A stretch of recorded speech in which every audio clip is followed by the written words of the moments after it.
podcast where we discover spirituality together. We had a little bit of a break, but as sort of per usual, we are starting with Jeff. Hi, Jeff. Hi, Laura. Hi, everyone. How are you doing? I'm good and hope you're good as well because the world looks interesting, right? Yes, very interesting.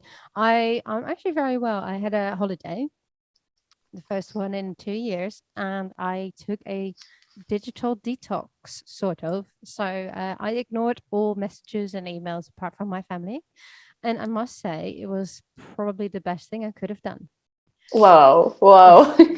That sounds amazing. I think Oh, that's exactly what all of us should do. And I mean, knowing what's going on in the world, I think we all take it very personally. And a lot of my clients are also feel very distressed and come to me for some help. And what we all need to do at this point of time is to take good care of our nervous systems. yes. Oh, And I that's think exactly what you did. it's exactly what I did. And I think also, I think you 100%, 1000% right. It's so, for some reason, it feels so extremely close. But I think it's also the knock-on effects in our lives. Because you know people that know people there.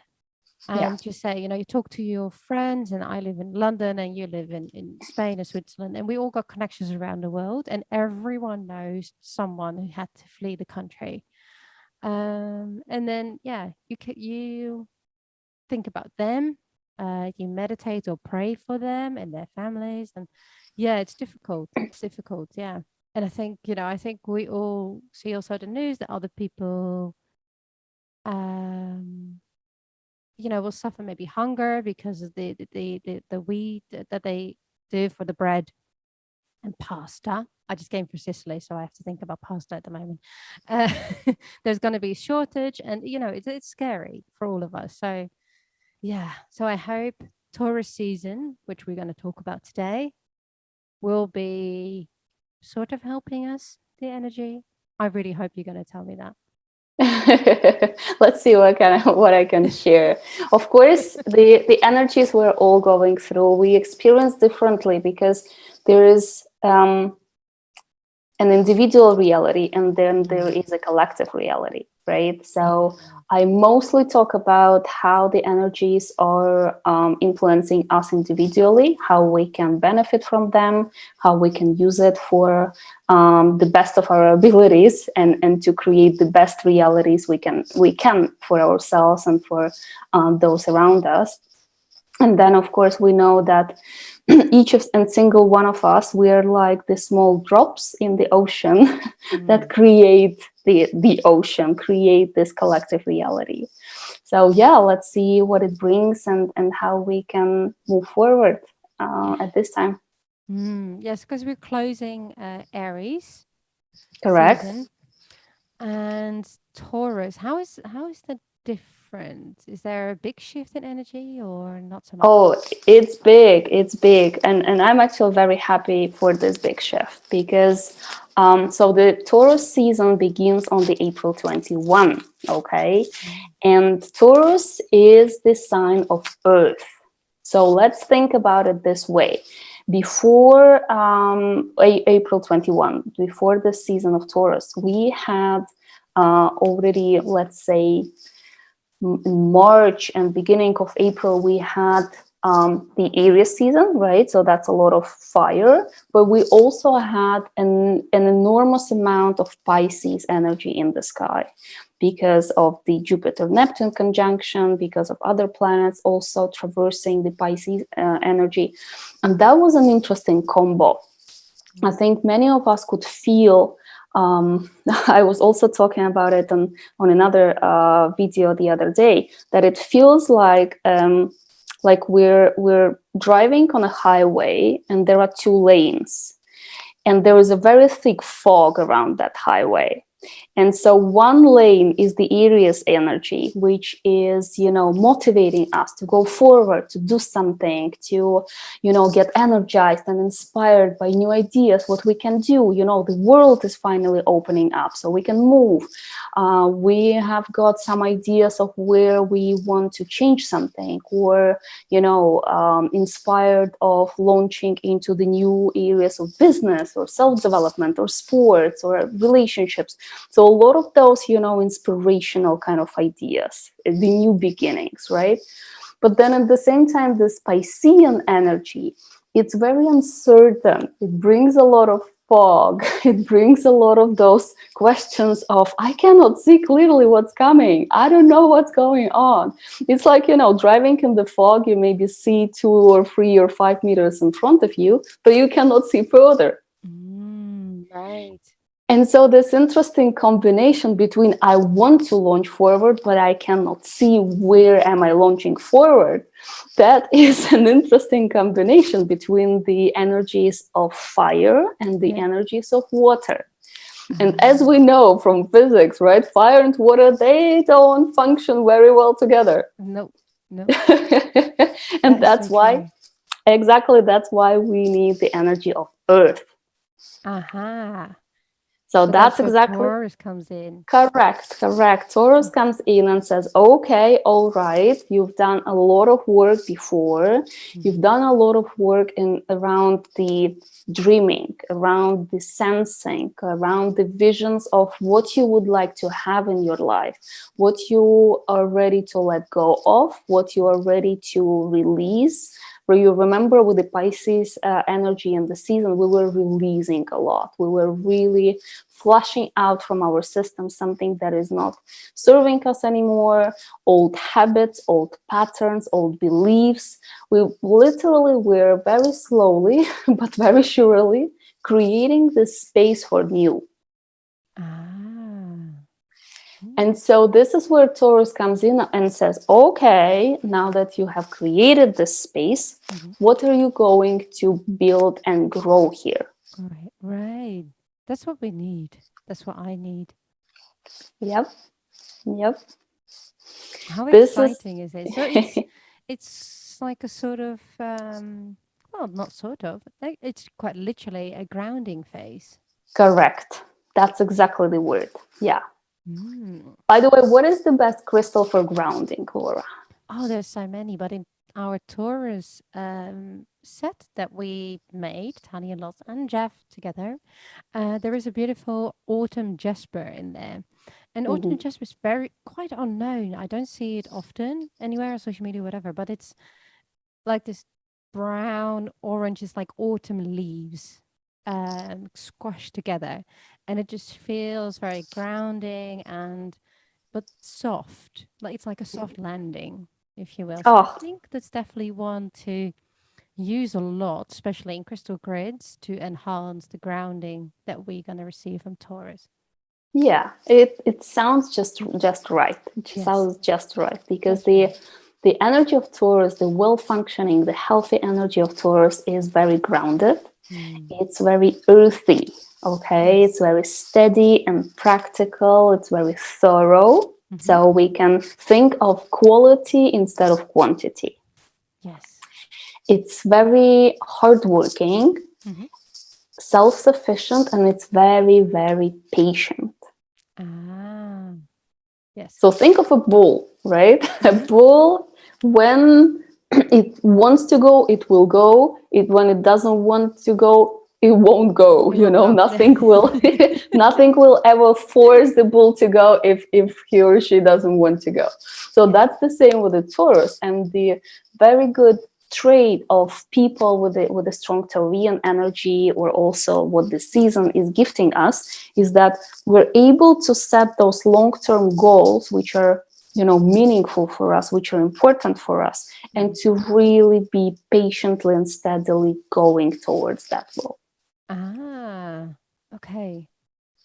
Do you think that needs some kind of balance as well then with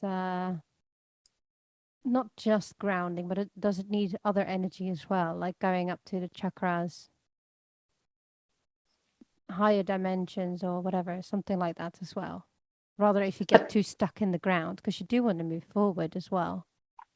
Of course, I think, well, when we're moving into the Taurus season, it doesn't mean that we won't have any other energies.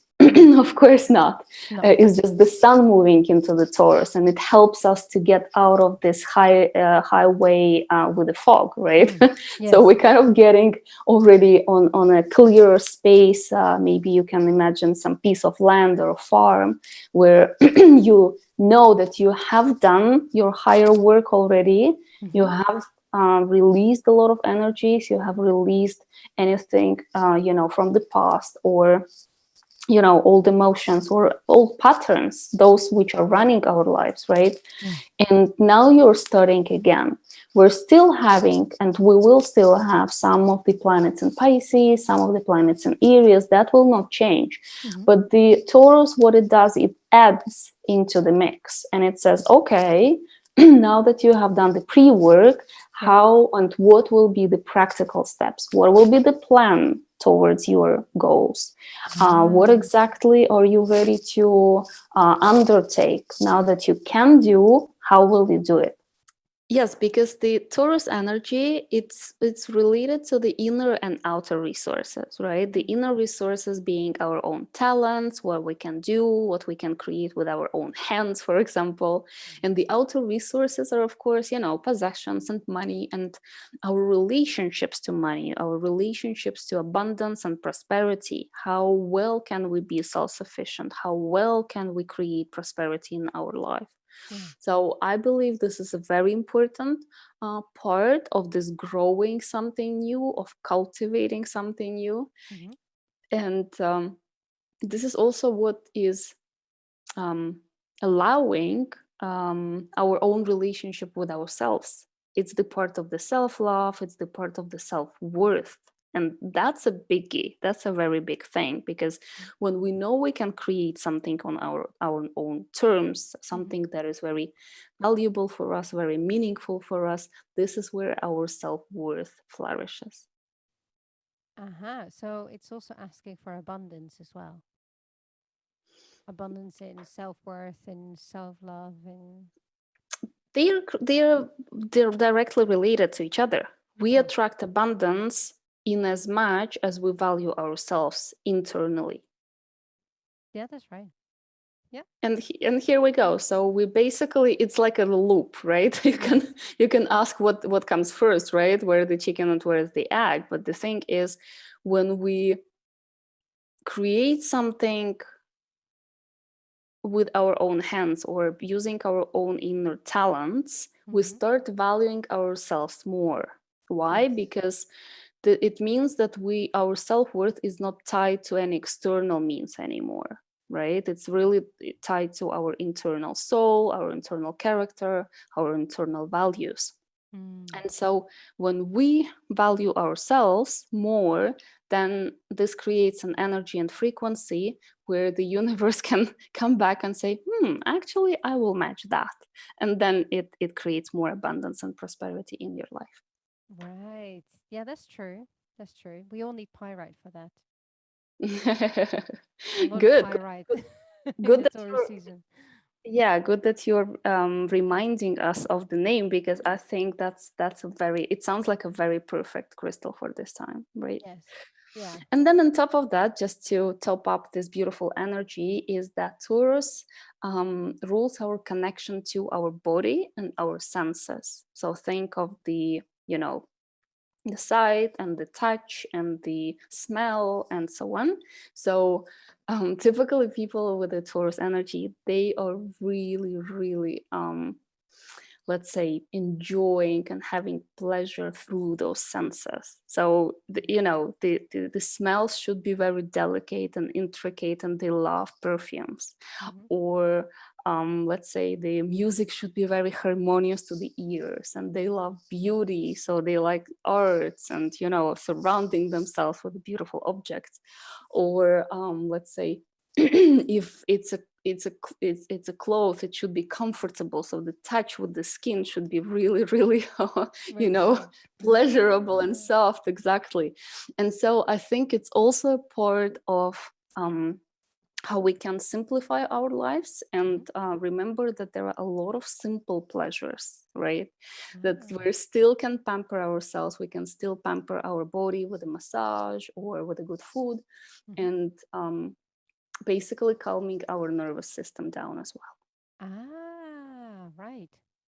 So, mm, well, that's sort of what we all need. Like you said at the beginning, we need to calm down that nervous system with what's going on in the planet. Correct. Yeah. So it Well, is quite a good time to enhance that feeling, to protect ourselves. it's absolutely right. It's absolutely correct. We also need to remember that the North Node is in Taurus right now.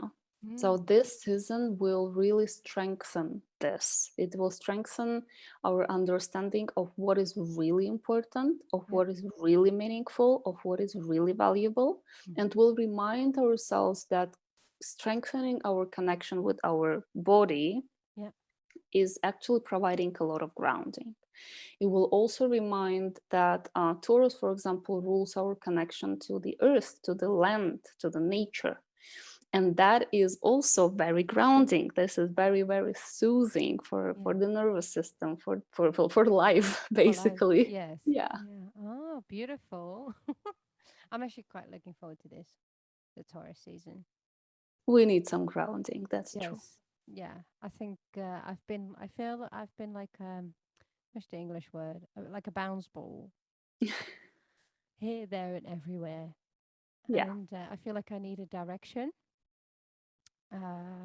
I think there's a lot of inspiration, a lot for me the last few months. Like there's a lot of Mm-hmm. ideas, and Mm-hmm. Mm-hmm. some I can put in practicality, but then I don't finish it, or I can't finish it, and then other things are happening, so I have to abandon the project because I've got other priorities. So I feel like I've been here, there, and everywhere, Yeah. which on one hand is quite good for inspiration, creativity, but I need that grounding to come back to myself. Yeah, absolutely. And you just summarized it. It's not only you, it's all of us. Everyone. Yeah. You just summarized what we are going through with the energies of Pisces and Aries. Yeah. Very inspirational, a lot of ideas, a lot of those downloads, and intuition is saying, what about this idea? And what about that idea? And how Mm. about we go into that direction? And Yes. everything feels so interesting and new and fresh and potential. And then, comes this watery tiredness or fog, and you're like, Mm. I just don't have energy for this. Yeah. Or maybe it's not that important as I thought yesterday. So yeah, it's all True. over the place. It is a lot of faith. And are there any other positive energies that are coming this the Taurus season as well? I think I've covered all of them, and I think that's a lot already. Yes. A Oh lot of yes. very beautiful things which are necessary at this time. Yeah, definitely. And so how about the challenges this month? Yeah, let's dive into those ones. So, of course, as every coin has two sides, also Taurus energy, it has beautiful, beautiful sides, but it also has their own shadow sides or unhealthy expressions.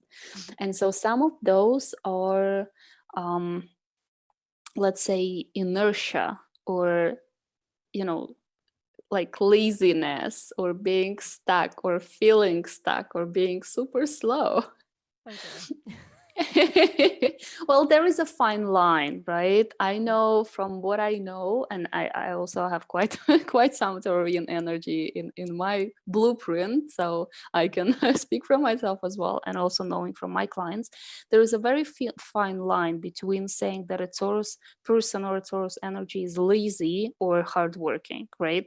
It feels like extremes, but Yes. there is one caveat, and caveat is what people with the Taurian energies find valuable, meaningful, and purposeful Hmm. they will be incredibly hardworking. They will be thorough. They will be unrelenting or relentless in pursuing this goal. Very patient, even though it might take 5 or 10 years. They will not care. It's valuable for them. It's meaningful for them. They will go for it no matter what. But those things which they feel like they are not important, they will not move a finger for them. Yeah. But that sounds familiar because I also have Taurus in my archetypes. Here we go. And so, of course, other people are saying, you are lazy. Maybe you feel like, I don't know, maybe you feel like cleaning a house is not important for you because, presenting something is much more important. Maybe, right? I'm just making a random example.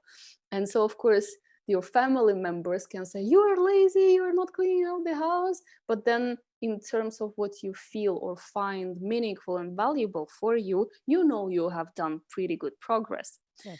So for us, it's really important during this season to see how we can balance, how we can also do something which is important.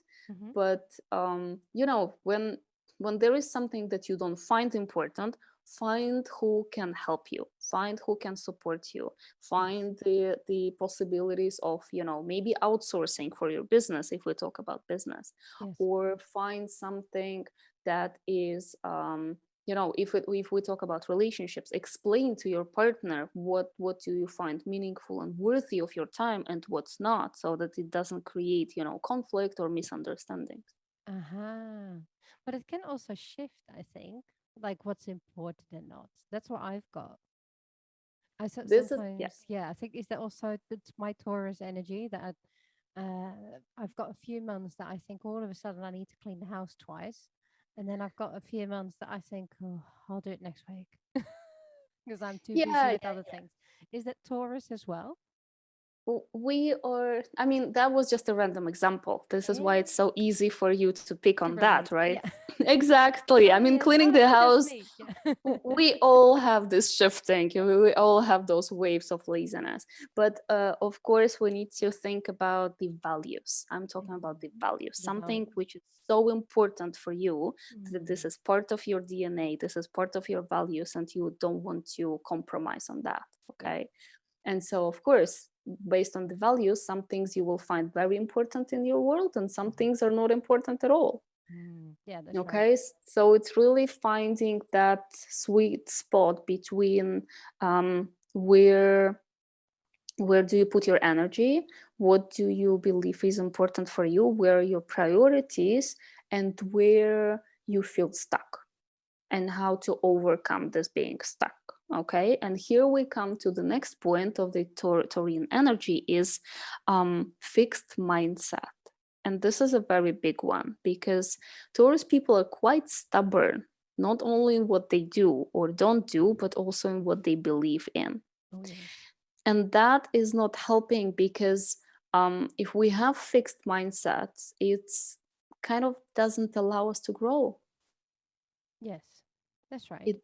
It doesn't allow us to open up for new things. It doesn't allow us to believe in new things. And because Taurian energy is so much related to material reality in what you can do with your own hands, what you can touch, what you can sense and smell and eat, it really sometimes is hard for this Taurian energy to open up for a different view on the world, that there are energies, there is belief, and there is truth, and there is flow, and there is intuition, some other things which you cannot touch, but you need to open up towards them, right?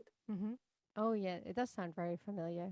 On one hand, I think I'm a bit of both. I think also that's maybe because I also have Aquarius in my archetypes.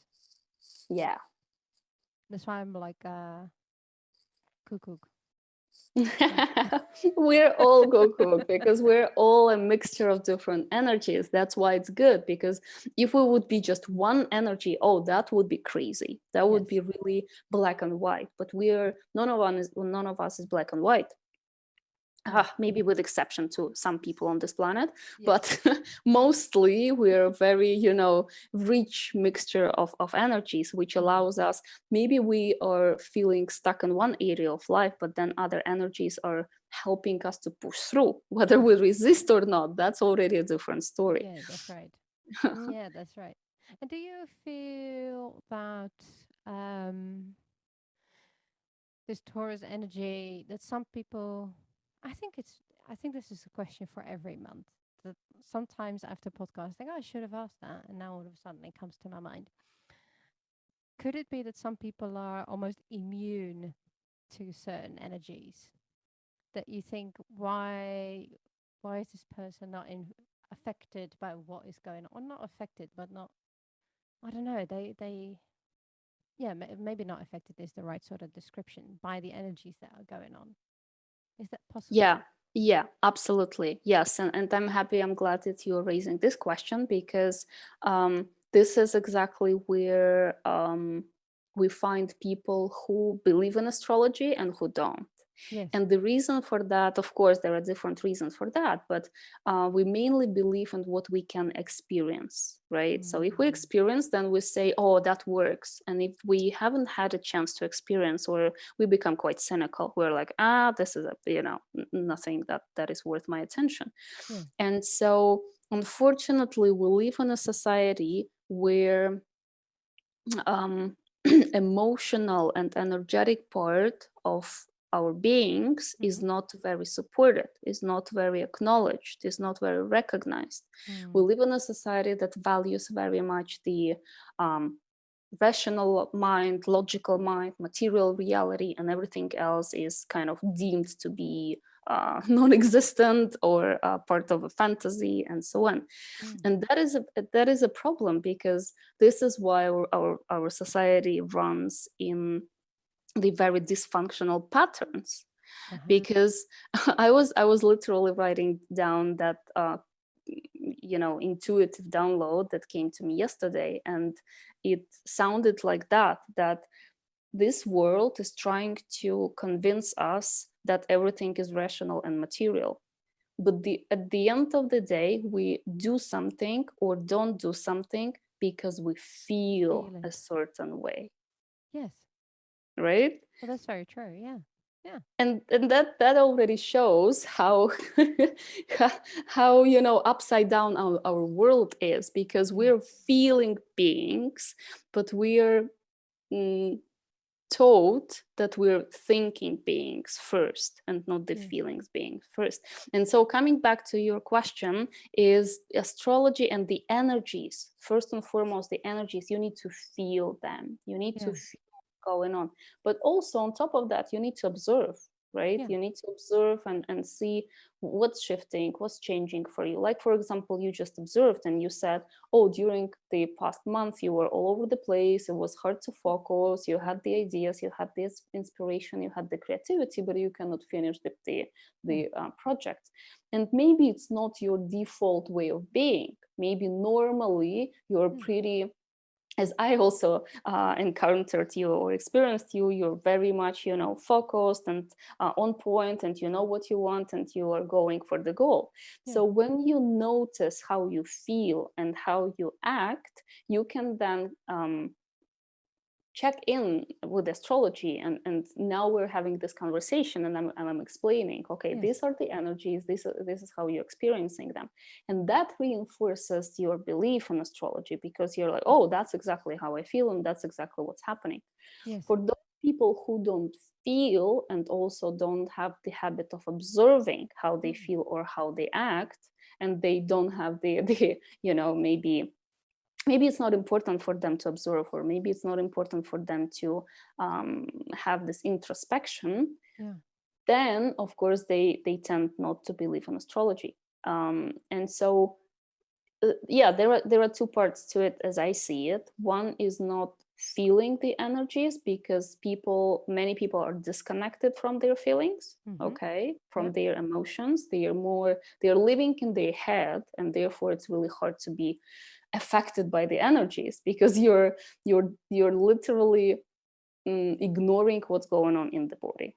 Okay. Yes, yes. And then another piece to it is not believing because there is no focus or priority to analyze and to observe.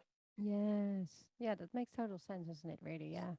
Yeah, I was Mhm. just wondering because sometimes I feel there's a lot of people that I notice, oh, yeah, that's how I feel as well, when I talk to them. And even though that everybody has their own individual feeling, but they feel the energies around. And some people look at me like, I don't know what you're talking about. It's okay. It's okay. It's always been like that, but the Yeah. world is awakening at much higher speed right now. Oh, yeah, which is Yeah. really nice, I think. Yeah. Because you feel Absolutely. much more people that understand one another, Yeah. and we really need that at the moment. So yeah, I think it's a good. Okay, yeah, this was a bit of a deviation, but An important one. an important one. I think it's also a question that other people will be asking as well. Yeah, so more unhealthy expression. Do you think it could? Because you said stubbornness and laziness, but that can be confused with prioritizing, sort of what is important for you. Could it also be because you said about the senses, want to feel nice and taste nice? Can it also include overindulgence? Oh, yes. Oh, yes. I am learning. You are learning. And I had this word in my mind, overindulging. That's exactly it. Oh yeah. Yes, that's exactly it. And also, it's interesting you bring it up because I actually wanted to talk about another side of Taurus, but then Mm. overindulging will be the coping mechanism. Okay. Oh. So the Taurus energy, because it's so connected to the earth and to the, growing something and building something and, Hmm. um, literally creating a material reality, Hmm. there can be some fears around money, fears around not having enough money, fears of not being able to to have enough resources, or survival fears. So that's where people can, as a consequence, and of course those fears are not always conscious, mainly are, but sometimes they run really deep. And so as a consequence, these people can um, go into kind of coping mechanisms or defense mode. And that would be, first of all, focusing on the material reality way too much, focus on the money way too much, hoping that if I will have a lot of money, then life will be beautiful and amazing, which is not always the answer, as we know. Then another coping mechanism could also be um, hoarding, really trying to have so much stuff, shopping or bringing things and hoarding them at home, or hoarding money, or really becoming this Scrooge, so to say. And another coping mechanism is overindulging, eating a lot, trying to pamper your senses to the point of forgetting that there is real world out there. So really, and we're coming back to the introspection. Hmm. Only when we can understand why we do certain things, then we can get really to the root of what the fear is about. Oh, yeah. So that's something definitely need to be aware of. Yeah, yeah. Because yeah, I'm actually trying to. I just came from Sicily, people, when I had my overindulgence on too much pasta and pizza and limoncello and wine and beer. But it was really good. But yeah, it's something I need to like, and I haven't been very good in exercise either. So I have to be really aware this month for that energy not to catch me Yeah. because I But want to well, stop. yeah, exactly. It's really consciousness that we need, right? Mm. There's nothing wrong with a good pasta and limoncello from Italy. Nope. There is a difference between doing it consciously, like I go on vacation, I switch off all the digital media, I'm really reconnecting with the nature, with the body, with myself, and with good food in that matter. Oh yes. Or doing it unconsciously, having a really deep fear and anxiety around maybe resources, money, and so on, and trying to eat them not eat them, but to eat so much so that those fears would go away. Will go away. Yes, I see. Yeah. But it's good that you, yeah, that, well, for me, I like to know this upfront so I can be aware of the potential downfalls in this energy. So I think it's Correct. more being mindful. Yeah, Yeah. absolutely. Being And more that's mindful. exactly what we're trying to What we're do with trying this to do. podcast. Exactly. It's always so, yeah, I love it because it sort of gives me like, what's the right word? A sort of handle for the month, for the energy. Reassurance. Yeah, Yeah, reassurance. Yeah, yeah. And a handle like, correct. oh, yeah, don't go that way, Laura. Don't go that way. Put out your lapis Beautiful. lazuli and pyrite. Okay. All right, okay. And let me then finish with the final unhealthy expression of this energy. And I believe this is the most important one where we need to pay attention to. Mhm. That is a low self worth. The low self worth, or the self worth tied to external things. And we've touched it a little bit just when we were talking about the money and prosperity and abundance. And here's also the, let's say, shadow energy is when we are told that our self-worth is tied to external things, or our achievements or status, or how much money we have in the bank account. That is not always translating in how we feel internally. No, no, that's true. Yeah.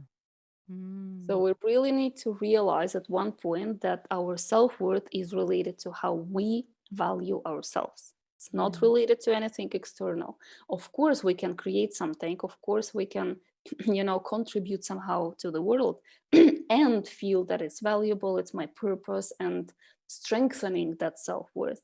Yeah. But the starting point is to really understand the shift, that it's not about what kind of car I'm driving, not what kind of company I work for, or whether I'm married or not, and all those things, but it's really your own internal connection to yourself. Yes. Yeah, that's true. So we have to be working also on the sacred chakra quite a lot. Oh, let us The know solar what plexus. would you recommend in terms of the crystal. Oh, definitely carnelian. I think, yeah, because carnelian, the beautiful bright orange, which is great for the sacral chakra, grounding, but also yet self being ourselves and joy as well. Um, yeah, we mentioned previously the pyrite and the autumn jasper, lapis lazuli, I think for the throat chakra and the third eye chakra, also to connect to the higher and ourselves and our vision and what do we want and what do we believe. So yeah, I think that's the, and lapis is also the birthstone for the Taurus. So yeah, I think those are really Amazing. good crystals. Yeah, definitely. Amazing. Yes, thank you so much. This is good. It's good to know that we are going to ground soon Yes. after we have, done our dreaming and releasing piece. Hmm. And then we'll go to ground, and that there is also some support with the help of the crystals. Yeah, exactly. There's always good tools as well to help out. Correct. Yeah. And what is a little beautiful? Well, not little. She's quite big. What's little Luna gonna do for us?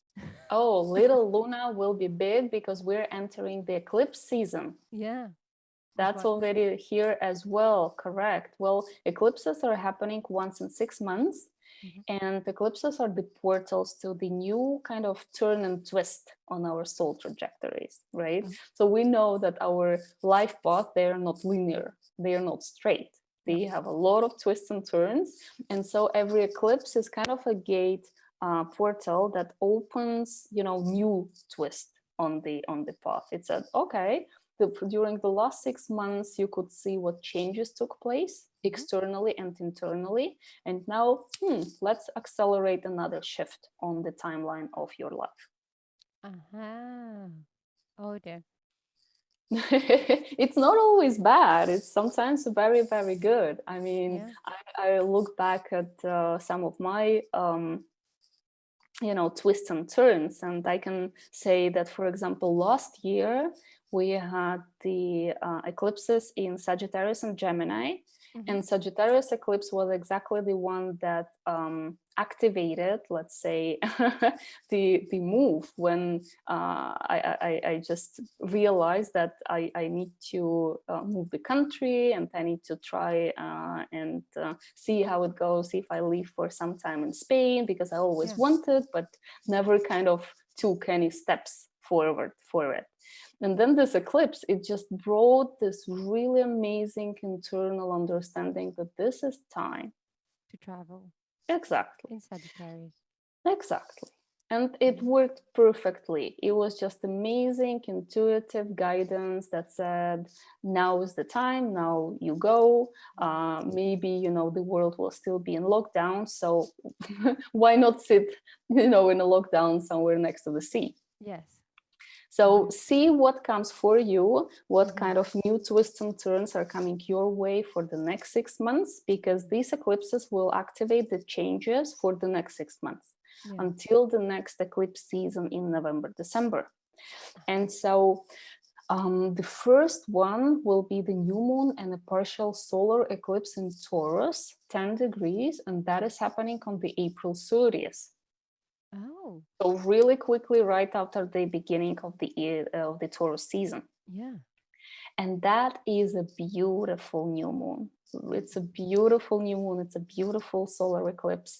And also, I could say it's without much hard aspects. And that's exactly what we need for things to start growing. Right? Because it's this Taurus energy. It brings this new building energy. It brings the development. It brings growth. It asks, what are you ready to cultivate on your, own piece of land in your life, or your own farm in your life? And it also brings some developments which finally manifest right on time.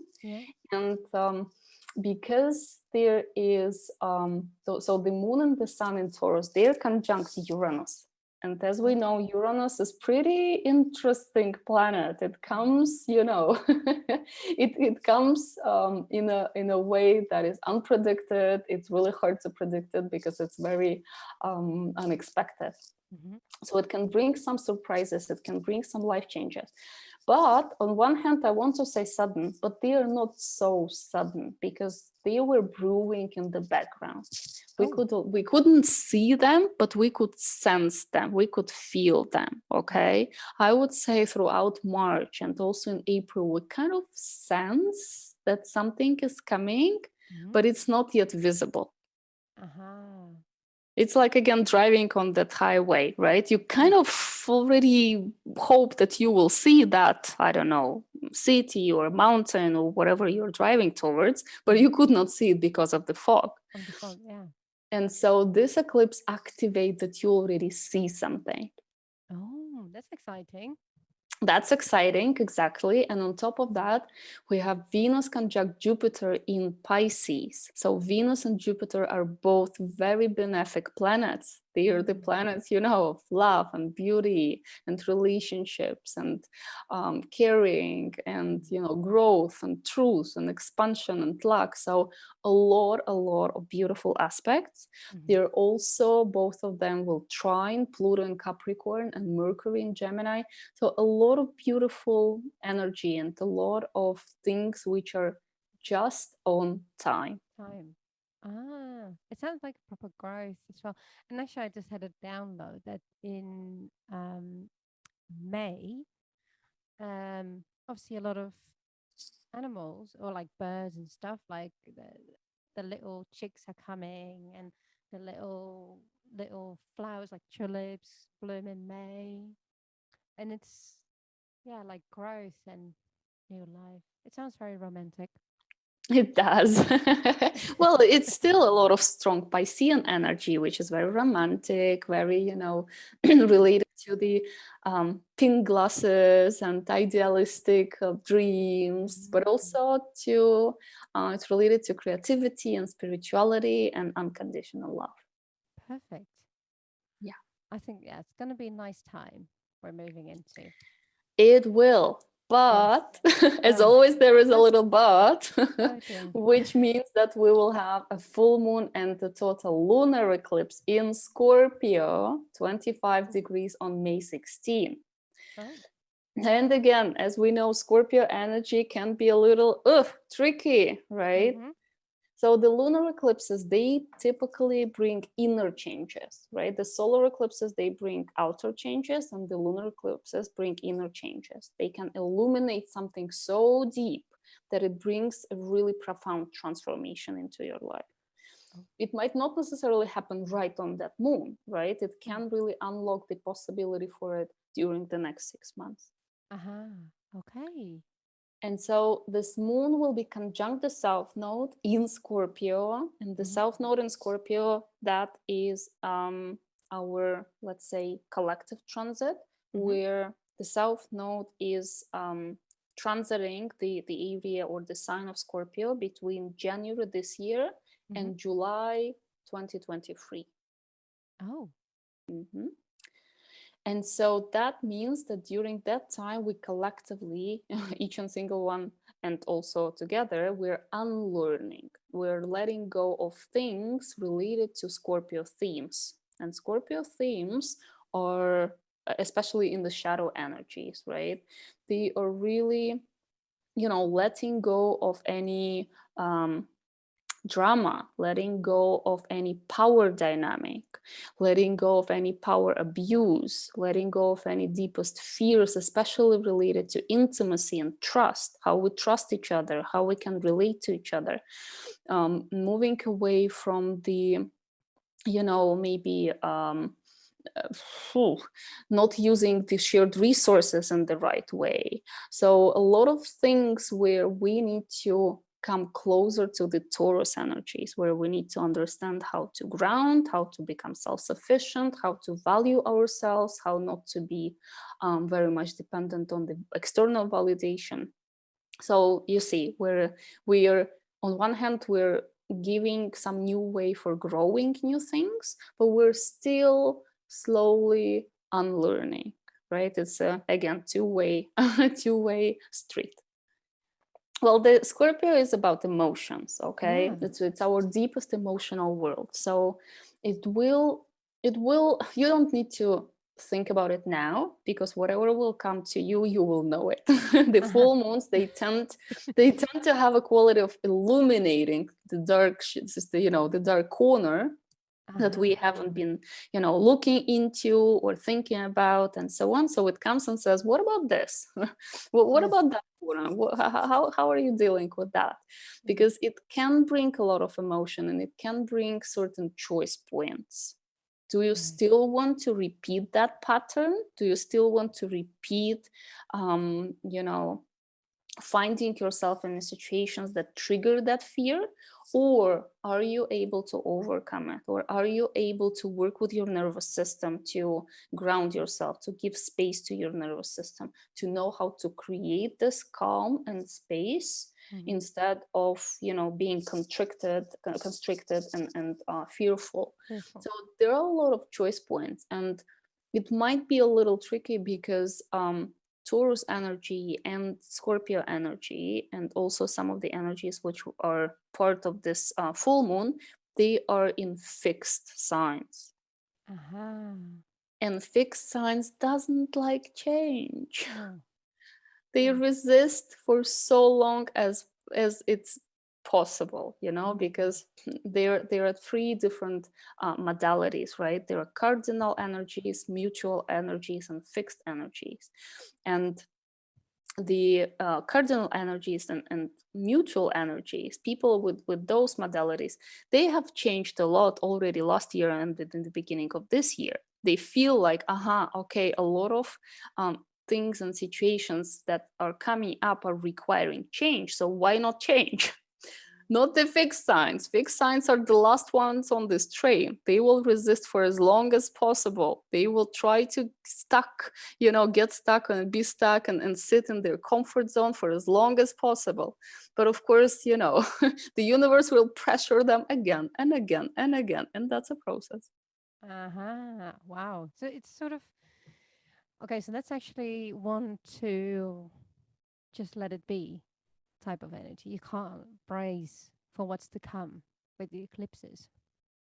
You just allow it. You You really just allow allow it. it, and you pay Yeah. attention, okay? Go Because with the flow. our exactly, our human nature sometimes wants to run away from emotions, run away from what's going on inside of us.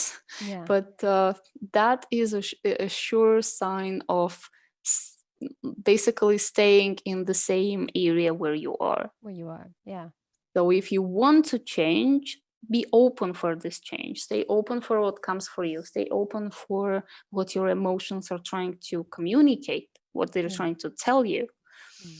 Because there are some of the one of the biggest aspects during that eclipse is related to Saturn, because Saturn is in Aquarius is squaring the sun, the moon, and the nodes. And the Saturn is always, it's we can think of older, wise man who is Yeah. looking, at their children. He says, "Not so fast. What do you think? Where do you think you're going? How about taking responsibility for your actions and thoughts and patterns?" He's basically want us to mature. Yeah. Right. So that's that again in connection with the growth as well. Correct, Yeah. correct, correct. Because we're Wow. all, if we want to move into the new direction, if we want to unlock this next, twist and turn on our path, we also need to become quite responsible about how we work with our own energies and how we work with our own emotions, traumas, triggers, and so on. It all starts within. It doesn't start somewhere outside. No, exactly. Wow. Okay. Sounds like a good time. I think that we all need as well. Sounds Yeah. like a time that we're all going through, whether we want it or not, right? Oh yeah, well that's for sure. Yeah. But I like that there is a combination, right? Yeah. In the beginning, like the new moon and the Mm. Taurus eclipse is unlocking this growth potential, Yeah. giving us the new hope, the new vision, the ability to start building that new life that we were sensing and dreaming of. And then the eclipse in Scorpio comes or follows up and says, okay, now that you are slowly stepping into that new life, is there anything else you want to clean out? Oh, Is there it's anything right. else you want to still kind of detox, release, and make sure the toxins are not in your body In your anymore? body. Yeah, exactly. Wow. Thank you. Wow, thank you, Jeff. I think yeah, I'm actually quite excited for this. I think well, like I said before, I was the bouncy ball, but I feel like now I need to go into that growth as well and everything that is to come, stay grounded and balanced. And I've got my crystals ready to go. And thank you so much again for your time. And we'll be sure meeting next month for Gemini season. Yes, correct. It Love was to a let you know. pleasure. Yes, Yeah. it was a pleasure. Thank you so much for having me. Great that we were looking into this absolutely beautiful Taurus energies. It Mm. reminds me of the trees. Like if we think of ourselves as the trees, Yeah. we were going through a very long, cold winter, right? Mm-hmm. Trying to dig really deep, understand what needs to change, and how do we want to bloom during the spring, and Yeah. what can, add to our growth. And now that we have flushed a lot of toxins and a lot of, released from our systems, energetic systems, Mm-hmm. now we finally see the glimpses of that spring, and how do we want to bloom, and how do we want to build not only our lives but also life in our society. Oh, so beautiful. I like that recap. Thank you so much. For all the listeners, also definitely visit Jeff her website. There's so much information on there as well. And also sign up to the newsletter because you get really wonderful emails. That would be another tool and another handle. And you can find all our information on her courses as well. And do a reading with her. That's something I would definitely recommend because it does, for me personally, it really opened up a lot. It made me understand myself a lot better. And it also sort of gave me a direction of what I need to work on to balance myself. So definitely contact Jeff like yesterday. Because if you haven't already, you're late. And obviously, also don't forget to like, subscribe, and share this episode and all the other episodes for Tali and Loz podcast, because it's all about discovering spirituality. It's often it's from my complete ignorance. I'm going to talk to people about their spirituality and take from it what would help you, because we're all different. Other things are might resonate with you, and things are not. So yeah, definitely give the other episodes a go as well. And we are open this second part of this season, so not see you. Oh, well, you won't be to see me, but you can hear me next week as well. All right, have a good day. Bye. Thank you. Bye, everyone.